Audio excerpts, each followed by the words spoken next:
Je vais parler ce matin d'un seul point. C'est le même thème. Père, je bénis ton nom pour ta parole. Parle-nous. Saint-Esprit, je me recommande à toi. Ce que tu veux dire à ton peuple, dis-le ce matin au travers de ma bouche. Au nom puissant de Jésus-Christ. Amen. Amen.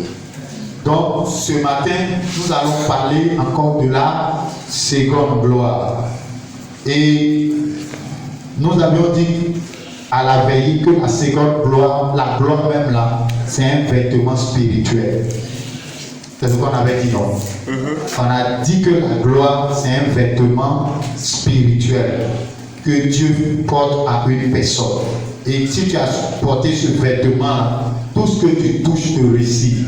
Tu trouves la faveur des hommes. C'est-à-dire, partout où tu passes là, les gens même te viennent en aide sans que tu ne demandes.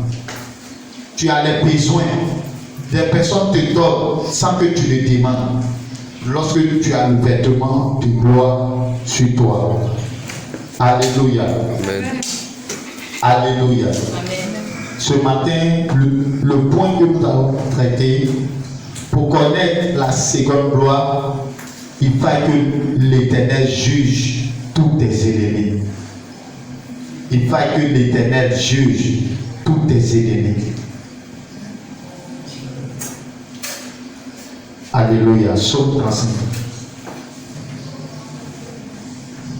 Psaume chapitre 35. À partir du verset 1. Soulevez la tête et puis regardez-moi ici. Tu es d'accord avec moi que ce qu'aujourd'hui tu traverses là, ça peut venir des hommes. Qui c'est ça? La souffrance que tu traverses, le blocage, la limitation que tu traverses, ça peut venir des hommes. Pourquoi? Parce que il y a des méchantes personnes. Et ces personnes-là, tu ne les as rien fait. Au contraire, tu leur fais du bien. Mais en retour, ils te font du mal. Tu les respectes. C'est-à-dire, tout ce qu'ils te demandent de faire là, tu fais pour eux. Mais ils se disent, cet enfant, si je laisse cet enfant réussir, il va peut-être me dépasser. Peut-être il va devenir comme moi. Donc je ne peux pas laisser cet enfant ou bien ce jeune homme, cet homme, cette femme être béni. Tu n'as pas besoin de faire du mal à une personne pour que quelqu'un te fasse du mal. Est-ce qu'on se comprend? Nous allons lire Psaume de David.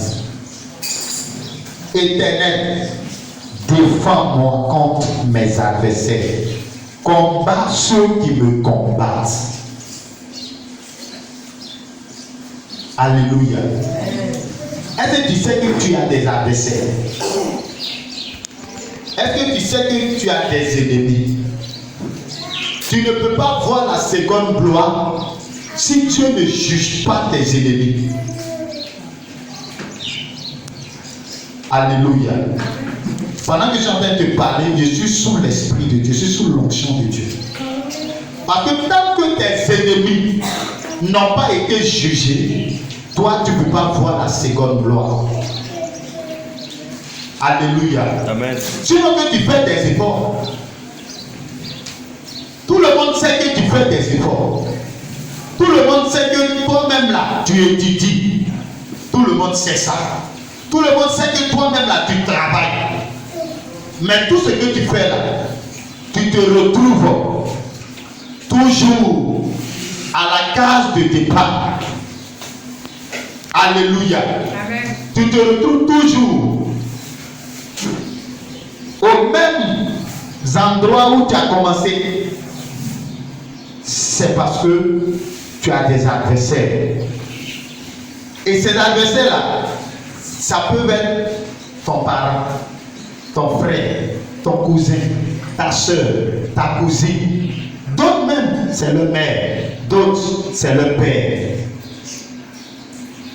Ce matin, si je viens te dire que tu as des adversaires, parce que tu peux dire, mon ennemi là se trouve au loin, mais ton ennemi là peut ne même pas se trouver au loin.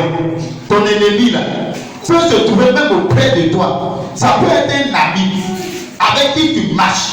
Ça peut être un frère avec qui tu manges même. Qui est ton ennemi, tu ne le sais pas. Pourquoi? Parce que cet homme, cette femme a une main dans le monde des ténèbres. Or, dans le monde des ténèbres, lorsque quelqu'un est dans le monde des ténèbres, il ne connaît ni parents, ni frères. C'est le sacrifice qu'on lui demande de faire. C'est ce sacrifice-là qu'il fait. Alléluia. Amen. Gloire à Jésus. Amen. Et voici David qui dit Éternel, défends-moi contre mes adversaires. C'est pourquoi ce matin, la prière que tu vas faire, tu vas dire à Dieu de te défendre contre tes adversaires. Tu as des adversaires, oui. Tu as des ennemis, oui. L'ennemi ne se trouve pas loin. L'ennemi peut être à côté de toi. L'ennemi peut être de loin comme de près. C'est pourquoi ce matin, c'est toi, tu te lèves chaque fois. Tu as des projets. Tu expliques à tout le monde. Tu te dis c'est mon frère. Tu te dis c'est ma soeur. Mais ce frère ou cette soeur à qui tu expliques est jaloux de toi. Parce qu'il se dit pourquoi chaque fois c'est toi qui réussis. La Bible dit le cœur de l'homme est tortueux. Le cœur de l'homme est mauvais. Alléluia. Il y a des personnes. C'est-à-dire si tu n'es pas converti, si Dieu t'a pas révélé que c'est telle personne qui te fait du mal, tu ne peux jamais croire. Tu ne peux jamais croire. Si Dieu ne t'a pas dit que c'est cette personne-là qui est à côté de toi, qui t'empêche d'évoluer, qui te combat, bien aimé, tu vas faire 100 ans. Tu seras toujours la même personne. Vous n'avez jamais vu des personnes qui sont nées, qui sont restées dans le village. Ils ont grandi dans le village. Ils ne sont jamais sortis parce que ces personnes ont été limitées. Et ça, tu vas voir, soit c'est son frère, c'est son oncle, c'est sa tante qui le limite. Et quand tu viens, il sourit à toi, il rit à toi, tu fais tout. Bien aimé, la méchanceté de l'homme, c'est grave. C'est grave, la méchanceté de l'homme. Alléluia. Tu peux même dormir avec des personnes. Si tu veux là, il faut te coucher sur la personne.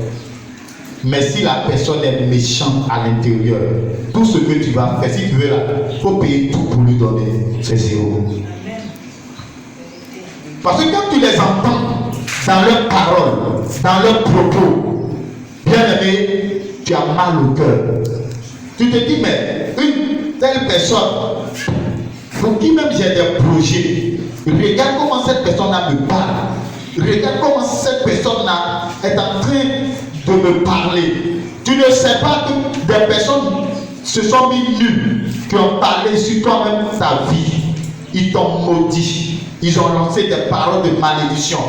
Ils ont lancé l'échec contre toi. Ils ont lancé l'humiliation contre toi. Et cette personne-là, quand tu viens, ah, c'est mon frère, c'est ma soeur, il faut me donner ça. Tu lui donnes, tu fais tout. Le jour que Dieu va ouvrir tes yeux, tu vas voir, tu vas dire, ah, ça dit ton cœur va te faire mal.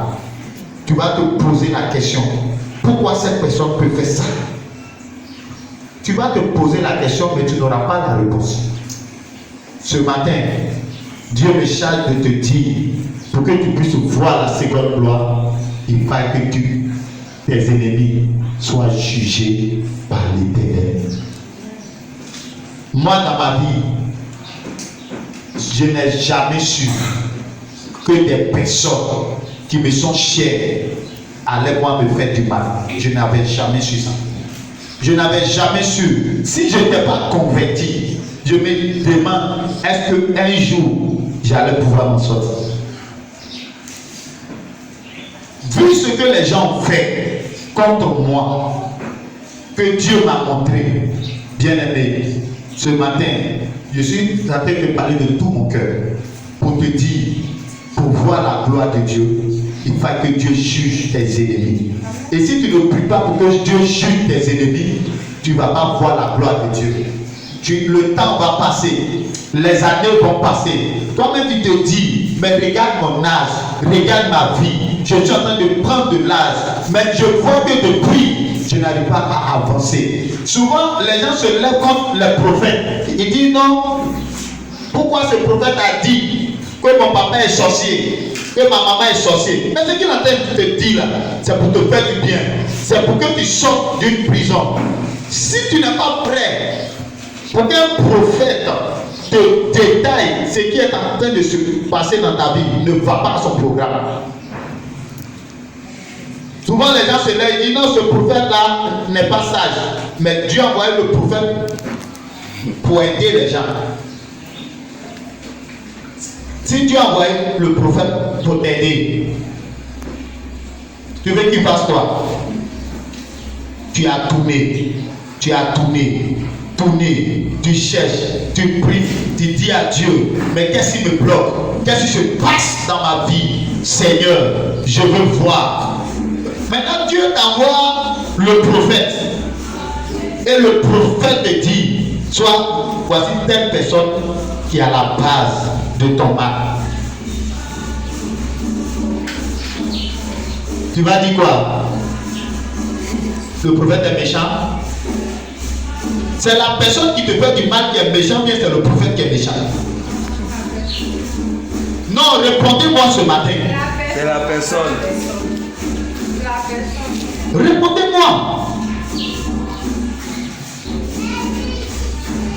Parce que la dernière fois, il y a une jeune fille qui disait, si un prophète vient lui dire que sa maman est sorcier, les deux là vont se battre. Elle dit, mais si tu as ta sorcier ou ton sorcier là-bas, mais il faut rester là-bas.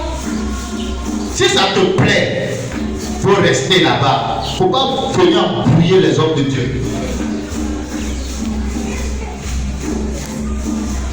Peut-être que ton problème aujourd'hui là, tu as dormi dans la maison d'un oncle, d'une tante, d'un cousin, d'une cousine, et c'est là-bas que ton mal a commencé.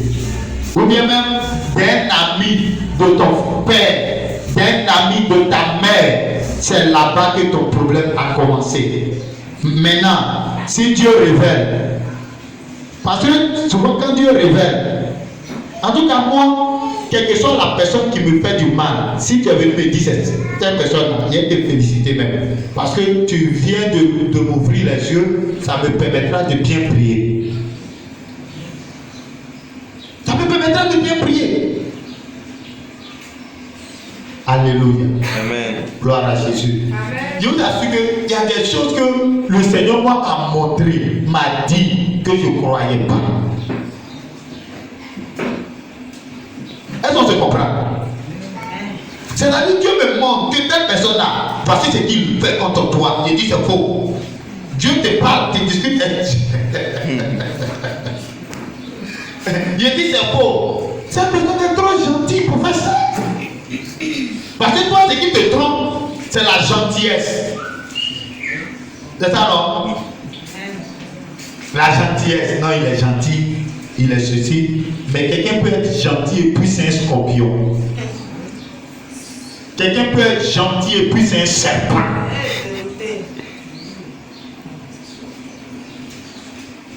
On se comprend? Une personne peut t'utiliser, c'est-à-dire tant que tu es là pour travailler pour cette personne, elle est contente. Mais elle ne veut pas que toi-même tu t'échappes un peu. C'est-à-dire, si tu veux partir, la personne te ramène dans la cage. Dans la cage. Dans la cage. Non, tu ne dois pas t'échapper. Tu ne dois pas t'échapper. Tu ne dois pas t'échapper. Et la personne fait tout possible. La personne doit voir des marabouts, des féticheurs, des agents des ténèbres contre toi. Mais la Bible dit, le Seigneur Jésus dit, venez à moi, vous tous qui êtes fatigués et chargés, je vous donnerai du repos. Donc Jésus est venu pour te donner du repos. Jésus n'est pas venu pour que tu continues de souffrir, mais il est venu pour te donner du repos. Alléluia. Saisis le petit bouclier, le verset 2, et le grand bouclier, élève-toi pour me secourir. Brandis la lance et le javelot contre mes persécuteurs. Dis à mon âme, je suis ton salut. Qu'ils soient honteux et confus ceux qui en veulent à ma vie. Qu'ils reculent et rougissent ceux qui méditent ma pète.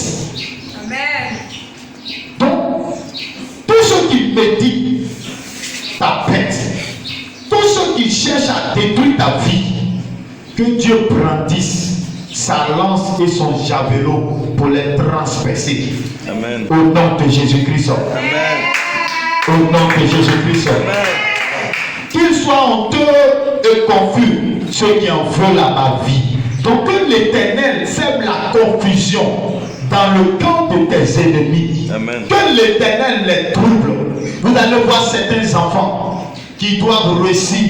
L'ennemi sait que cet enfant-là, sa destinée est grande. Qu'est-ce qu'il va faire? Il va envoyer ses agents. Et ces agents vont soit éliminer le père ou la mère de cet enfant pour que l'enfant souffre dans la vie. Parce que pourquoi? Il se dit quoi? Si cet enfant réussit, c'est pas bon. Il va dépasser moi, mes enfants. Quelle méchanceté! Quelle méchanceté! Quelle méchanceté! Ou bien, le père a mis son enfant à l'école. Ou la mère et le père ont mis leur enfant à l'école. Au point où l'enfant doit réussir, on tue le père et la mère pour ne pas que le père et la mère en bénéficient et puis eux maintenant ils viennent se positionner. Que Dieu détruise tous tes ennemis au nom de Jésus-Christ. Tous ceux qui étaient dans le noir, dans l'obscurité, qui complotaient contre toi, qu'ils soient transpercés au nom de Jésus-Christ. Ceux qui voudraient t'empêcher de réussir, que l'Éternel les frappe au nom de Jésus-Christ. Que l'Éternel des armées se lève contre tes ennemis au nom puissant de Jésus-Christ. Verset 5. Qu'ils soient comme la balle emportée par le vent et que l'ange de l'Éternel les chasse. Que leur route soit ténébreuse et glissante et que l'ange de l'Éternel les poursuive, car sans cause ils m'ont tendu leur filet sur une fosse. Sans cause ils ont creusé pour m'ôter la vie. Donc tes ennemis, tes adversaires doivent être jugés ce matin. Parce que ils ont tendu des filets pour t'attraper. Ils ont tendu des pièges pour te prendre. Et dites-moi, des personnes m'ont dit, je t'ai tendu des pièges, tu es tombé dans mon piège. Comment toi tu peux comprendre? Au fait, moi, dans ma vie, ce qui est bon pour moi, c'est que je ne prends rien à la légère. Quand tu as fait sortir de ta bouche, c'est que tu as bien pensé. C'est que ça vient de ton cœur. Donc ce que tu me dis là, je m'assois dessus.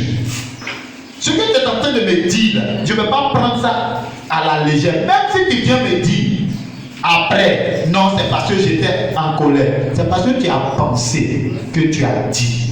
Donc moi, je ne prends rien à la légère. Et tes actes que tu poses, je ne prends rien à la légère. Mais vous, quand les gens posent des actes, vous pensez que non, peut-être c'est un démon qui lui a poussé pour faire ça. C'est ça, non? La personne a bien pensé. Donc pour voir la seconde gloire, tes ennemis doivent être jugés. Pour voir la seconde gloire, tu dois prier afin que Dieu juge tes ennemis. Alléluia. Donc si Dieu n'a pas jugé tes ennemis, ils vont continuer toujours de te bloquer le passage. C'est pourquoi tu peux faire des rêves. Et dans ces rêves-là, tu vas voir des personnes. Ces personnes-là, c'est-à-dire que tu es dans une maison, tu veux sortir, tu n'arrives pas à sortir, tu vas faire des rêves où quelqu'un est devant toi, il te bloque, ou soit c'est un gros serpent, les gens font toutes sortes de choses. Ou bien tu vois, les gens sont réunis, tu es au milieu, et puis ils sont en train de rire, quoi, ça là, tu as fait tes rêves. Si tu joues avec, bien aimé, tu vas faire 100 ans, tu seras toujours à la même place. Parce que les sorciers se sont réunis contre toi, et puis ils sont en train de rire, et puis pendant qu'ils rient, c'est des malédictions qui te lancent, ils lancent des malédictions, et puis Dieu est en train de te montrer, ma fille, voici dans quelle chose tu es, voici ce que l'ennemi est en train de faire contre toi. Souvent on dit c'est l'ennemi, c'est Satan, mais Satan ne travaille pas seul, Satan travaille avec les autres. Satan même pour vendre Jésus, il est passé par un homme, par Judas. Alléluia. Amen. Alléluia. Amen. Gloire à Jésus. Amen. La Bible dit, dans le livre des Exodes, la Bible dit, tu ne laisseras point vivre la sorcière ou la magicienne ou le sorcier. Un sorcier qui cherche à détruire ta vie, si tu le laisses, effectivement, il va détruire ta vie. Si tu l'as laissé, il va vraiment détruire ta vie. Vous n'avez jamais vu des personnes qui ont été tuées par des sorciers, des gens qui ont, les gens ont comploté et puis ils ont tué ces personnes. Et vous allez voir, les gens vont dire non, qu'il était dans sa voiture, ils sont venus l'assassiner. Mais s'il est dans sa voiture et puis ils sont venus l'assassiner, qui est à la base de ça? Ça vient de sa famille d'abord. Ça vient de ses parents sorciers, sorcières, ceux qui se disent qu'eux sont les garants de la tradition. Eux, leur tradition, on ne doit pas violer ça. C'est eux. Vous voyez des gens qui sont bien, des gens qui sont bien, des gens qui savent que cet homme-là, de la manière qu'il travaille, il peut aider notre famille. Ce jeune homme qui est en train de travailler, il peut bien aider nos familles. Mais les gens sont là, ils disent quoi? Donc c'est toi qui es venu défier cette famille. On a dit dans cette famille-là, personne ne doit travailler, personne ne doit être riche, personne ne doit être prospère. Pourquoi toi, tu veux aller comme ça? Bien aimé, le temps est venu que Dieu juge tes ennemis. Ne cherche pas au loin. Pendant que tu pries, dis au Seigneur, celui qui est à la base de ta souffrance, qu'il tombe, qu'il meure. David, qui est l'homme selon le cœur de Dieu, la Bible dit David a prié contre ses ennemis. Dieu les a combattus. Donc si tu pries contre tes ennemis, Dieu va les combattre. Bien aimé, dans cette nation de la Côte d'Ivoire, les gens hier se sont moqués des serviteurs de Dieu. Parce que quand les gens vont envoyer l'évangile, on dit non, que si quelqu'un te gifle sur la joue gauche, faut donner ta joue droite. Mais le verset qu'on leur a enseigné était un verset qui était sorti de son contexte. Or, un verset qui est sorti de son contexte est un prétexte. C'est pourquoi vous allez voir des hommes de Dieu, des gens les ont humiliés, des gens se sont moqués de moi. J'ai dit dans cette nation, Si c'est par moi qu'ils doivent respecter les serviteurs de Dieu là, ils vont les respecter. Parce que par moi, aucun homme ne peut se lever et puis faire de n'importe quoi et puis va aller sain et sauf. Tu te lèves contre un serviteur de Dieu ou bien contre moi, ma vie, parce que tu te dis que tu as de l'argent ou bien tu as quoi que ce soit, tu viens me manquer du respect en tant qu'autorité spirituelle, tu vas regretter toute ta vie. Tu vas regretter toute ta vie. Quand tu vas au Nigeria, pourquoi on respecte les hommes de Dieu? Parce qu'il y a un père au Nigeria qui a pris ses responsabilités. Tu ne peux pas te lever contre ce père du Nigeria. Tu ne peux pas te lever contre lui et puis tu vas aller sans être châtié. Sans que Dieu ne te frappe, sans que Dieu ne te châtie. Parce que hier, un père a pris ses responsabilités. Donc si en Côte d'Ivoire, les hommes de Dieu ne veulent pas prendre leurs responsabilités, la jeune génération qui est en train de sortir va prendre ses responsabilités. Tu ne peux pas te lever contre un homme de Dieu. Prier là, c'est pas facile. Gêner, c'est pas facile. Donc tu ne peux pas te lever et puis venir t'arrêter devant moi pour me ridiculiser. Tu vas payer cher. Tu vas payer cher. Cher même. Tu ne peux pas. Oh. Il faut bien réel visage. À plus grande raison. Quand ils sont là, ils se disent qu'ils ont gros cœur. C'est eux qui manifestent la colère. C'est eux qui manifestent ceci. Oh, celui-là, il se prend pour qui? Celui-là, d'accord? Bien aimé, le temps est arrivé que tu juges tes ennemis. Le temps est arrivé que tes ennemis sachent que tu adores un vrai Dieu, un véritable Dieu. Tu n'adores pas n'importe qui. J'ai toujours dit, mon Dieu est un Dieu d'amour, mais aussi c'est un feu dévorant. Si tu as touché la partie du feu dévorant, ça va te brûler. Si tu as touché la partie d'amour, tu vas voir l'amour de Dieu. Que Dieu nous bénisse. Donc, vous allez voir des personnes qui vont se lever contre des gens. Ils vont lancer des malédictions. Pendant que toi tu dormais, quelqu'un s'est mis nu et la personne a commencé à parler contre toi. Si cette personne est dans ta famille, si elle a parlé contre toi, ce matin je déclare le jugement de Dieu contre elle. Si toute personne qui a lancé des malédictions contre ta vie, je déclare que Dieu brise cette malédiction au nom de Jésus-Christ.